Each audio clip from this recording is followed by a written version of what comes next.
presidential and general elections in Ghana. And we deem this necessary because, as you have observed in the last, about 1 hour ago, some comments have been made for the first time by a presidential candidate. A presidential candidate. That's candidate John Mahama of the NDC.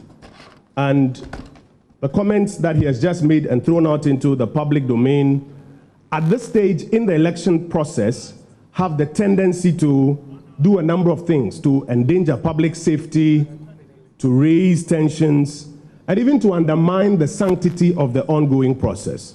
And so the government of Ghana believes it's important to make some comments as a government, and that's why we've disturbed your evening. I'm sure you'd have been doing your coverage and doing your analysis in your studios by now. I just want to recap a few of the key comments that candidate Mahama has made this evening, which the government of Ghana believes that it needs to respond to. The first is that, as I mentioned earlier, for the first time, a candidate, a presidential candidate, is claiming that his party has gained what he describes as parliamentary majority. And then they go into some discussion about electing the speaker and a few other things, but that's a different conversation. But the point is that we have a candidate, a presidential candidate, who is now publicly making the comment that his party has secured a parliamentary majority. He's also calling on his supporters to jubilate. We clearly understand that to be a dog whistle for people to get out on the streets. That is what is transpiring here. Number three, he's also making comments to undermine the work of state institutions, including the Electoral Commission and the military. And the government needs to respond to these at this particular moment. He's also making comments aimed at attacking the work of the Ghanaian media in this election, attacking your reportage and your analysis and other things that you are doing. And we think it's important that these matters are responded to right now, especially at this time in the election. And he's making false allegations that the military of the Republic of Ghana is involved in efforts to change results and subvert the will of the Ghanaian people. So we will speak specifically to some of these issues, and then we will take questions and respond to them. Now, first of all, the claim by candidate Mahama that his party has won parliamentary majority is false. That claim is false. Anybody who has followed Ghana's electoral process knows that there are returning officers at the 275 constituencies. That's different from the returning officer for the presidential election. These returning officers collate the results and make a formal declaration of who has won the constituency. The Ghanaian media is littered across all 275 constituencies and their collation centers. You are the ones who are reporting this election. If indeed anybody has gained 140 seats in parliament by now, you will know. Wouldn't you know? You will clearly know. So we do not think that, first of all, it lies in any candidate's mouth. Yes, we understand the political parties and their campaigns throw out numbers and explain where they are in their own coalition, etc. We've seen pictures from both sides and press tours. But a claim by Mr. Mahama that his party has won parliamentary majority is false. You, the media, are observing at all the 275 coalition centers across the country. And I'm sure you yourself can confirm, as at now, that they do not have a parliamentary majority. So it is important that at this point in time, this claim be shut down so that the Ghanaian public, some of whom may be going to bed tonight, the international community listening, doesn't start getting that idea that Mr. Mahama's party has won a parliamentary majority. I think the figures, as are being collated by the Electoral Commission and being declared, are quite clear. The last one I saw the media putting out, not what we the parties have, the media putting out, was about 227 constituencies. And the details were there about who has won what. So please do not be deceived by any candidate, especially candidate Mahama at this point in time, that his party has won parliamentary majority. That's item number one that we need to tell the people of Ghana and the international community about.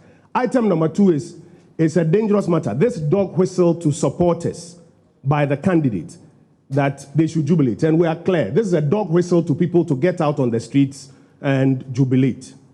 Now, first of all, we are happy that this call has largely not been heeded by the Ghanaian public. As you monitor the countryside, largely, this call has not been heeded. Because the Ghanaian people are discerning. and can see through some of the, games on election night that candidates play. But we think it must be categorically said that it is utterly irresponsible, and it flies in the face of good conduct and even the peace pact that the candidates signed a few days ahead of the election. I want to show you the true nature of some of these candidates. The peace pact that the candidates signed, I think President Akufo-Addo, Mr. Mahama, I think there were other parties that got a rep or so to sign, witnessed by the Chief Justice of the Republic. It says that you acknowledge and you commit to the following.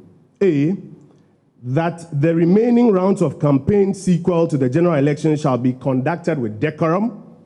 B, that we shall monitor and keep in check the excesses of our supporters as and when they get out of line. Now you have candidates rather egging their supporters on after they have signed this peace pact, egging their supporters on to jubilate. And I'm explaining to you that nobody is a kid in this country. That is dog whistle for get out there and, celebrate. They go on, that they hereby commit themselves and supporters to continue to conduct their campaigns in a peaceful manner, that they undertake to accept the results of the election and concede to the winner accordingly.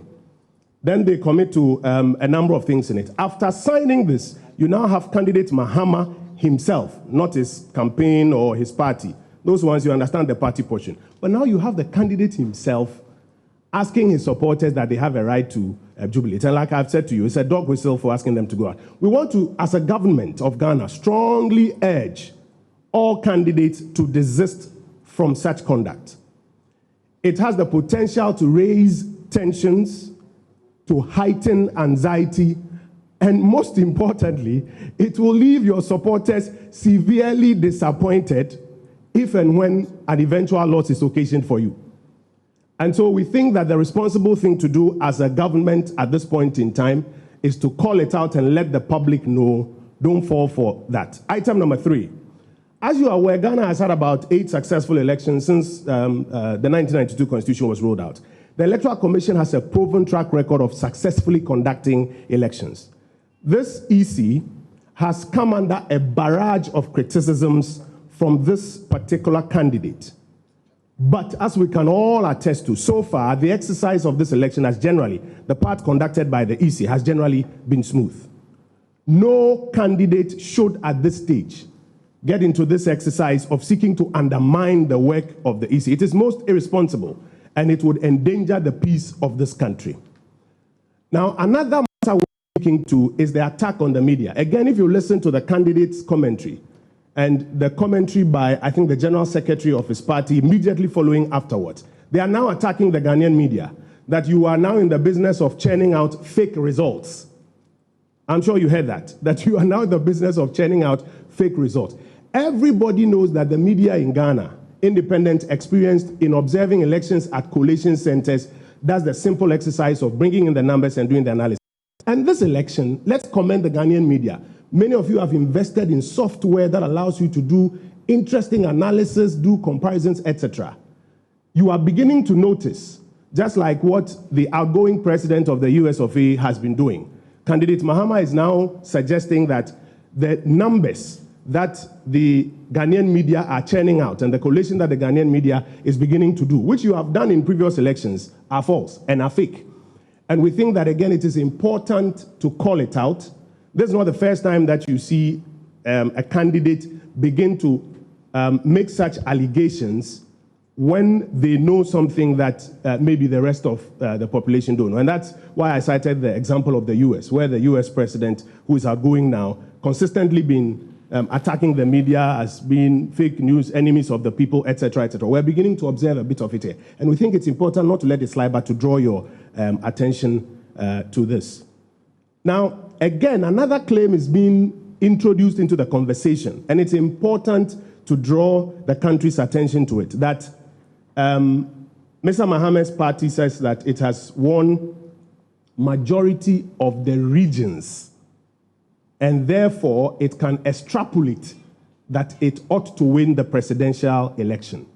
For the avoidance of doubt, we need to remind everybody of what the rules of engagement are and what the facts are. The rules of engagement is in Article 63, Clause 3 of the Constitution 1992. And I'll read you just a little bit of it. It says, a person shall not be elected as the president of Ghana unless at the presidential election, the number of votes cast in his favor is more than 50% of the total number of valid votes cast at the election. It has absolutely nothing to do with the regions that you claim or you purport to have won. The constitutional provision of who wins a presidential election is in Article 63, Clause 3. Please take time and read it and educate the Ghanaian public that if any candidate comes to tell you that he thinks that he has won a region which he thinks is big, therefore he should be the next president, or a collection of regions. Ghana's election is not an electoral college like what happens in the US. Ghana's election, in accordance with Article 63, Clause 3, is simple. You have to win 50% plus 1 of the votes for the presidential election. And so please, this misinformation or disinformation that is being introduced into the Ghanaian election as it goes on is important that we call it out so that the general public does not fall for it and begin to correlate that, oh, therefore, if this person wins X number of regions, then he should be declared president. No, there's an exercise for doing that, and that exercise, we understand, is being done by the Electoral Commission. In conclusion, the Electoral Commission has proven, I think over the last 8 elections, it has the capacity to do that which is doing. We want to urge the general Ghanaian population and all other stakeholders to remain calm, to remain vigilant, yes, and to follow the EC's processes and the updates that the EC will give us, and not be moved by comments now by a presidential candidate to do otherwise. And this is what we believe the government ought to put out at this stage in the election tonight. I'll do a quick summary, and then I will take your questions. If we're in church, I will say, and you are normally adofo. And you may yadamo asese monya brena moshia wa hase. Na mom ye frem wa ha e nsembe mienu miensa. Mifi ase no me kiremu se de ntia me na me gina ha kasa ne se mini Minister of Information. But abatwe me so na me ye candidate. Kasa me kan enye partisan asem na me ka. Ghana ban e na e kasa e na si me so se me e na me kasa ma Ghana ban. De ntia nyubre Ghana ban e ne oman ni di nkomo ne se presidential candidates ne baako yewura Mahama waba abonten be central phone shim be donhwere baako ne fa ana be donhwere baako ni na okeka nsem bi ansem no aban susu enye MPP party aban and the entire meeting ne say there's a difference between me as candidate and me as Minister of Information. Ghana aban susu say we say ye ka ho asem bi o say ono ne party enye majority of parliament o say ne supporters emfiase enyomani eno e kasakwa de o kan so omuntinsingu krom enji omani nye dede se omadi nkonim o say EC no e kataso muaso asesa election results no na soldier for krampo ka ho bi na onim Ghana bakosem nsem we say be yentoto na say ensem a wotepe e wo say yetu eho anamo na say na Ghana ban ese wo sansem we ho de di kan say presidential candidate bi anase yewura Mahama ese ne party a winning parliamentary majority a pacho e mogo sabre the entire mogo ne say Ghana parliamentary elections you were returning officers were 275 collation centers more central for nyina more nkofo 275 collation centers obi obedi nkunim bi ha mo na mbo ho dewuro anabeboa enti say sabre so obi a winning parliamentary majority 140 a senka ba na mo kan ama ye nyina ayate Mumpo amowo 275 obi de otifi on de hu ye ba mo amowo 275 collation centers no mo krampo mu hu ye kan ti se kan enye dede nyi omani no se ukan peace pact na anu ya omoko sign wo na campaign na moving pick yewura Mahama omampani Akufo-Addo the chief justice o nyina de omsa be sha ase ese sabre ya ye kwa akoto abeya na se abato brese eni embe bia wachitafo krampo ya ebetumi di oye ni aba no ukrampo no wo do nsa shekrata ase se ubetu omfo ahwema omate asan mo manye sade se se de yewura Mahama na one ne mpanimfo ehye omachitafo kutupa se omonte insikrum de ye de ne se omukan no so de wani hwe kruma obi anhye dan ne akire ye boga na fo abaso na mom e wo se ye bɔ mu kokɔ se saa abre a yisi mpanimfo ke ko mo ne ma bom no so obi petu be ka kire candidate petu be ka kire se tisi krom ye a emu ayuram kakra isa an se ebetumi e the tension akosoro yeti asese campaigns mienu na woman na we afre central for na we afre central for no obi aka na sem na sa fi candidate na nkasa be ka sa no